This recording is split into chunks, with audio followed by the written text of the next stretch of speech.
Good morning, guys!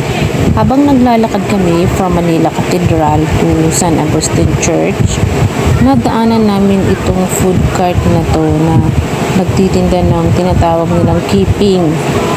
Gawa sa kamuting kahoy, fried kasaba na may latik sa ibabaw. Yun, tinikman namin, masarap siya. Tapos yung isang ganyang lapad niyan, 50 pesos lang. Yan. Natikman ko to nasa province pa eh, elementary pa lang. Yun, na-miss ko lang. Kaya nung makita ko, sabi ko, naalala ko yung kabataan ko. Sarap. Tara, bilhin natin. Yun. Wala lang. Thank you.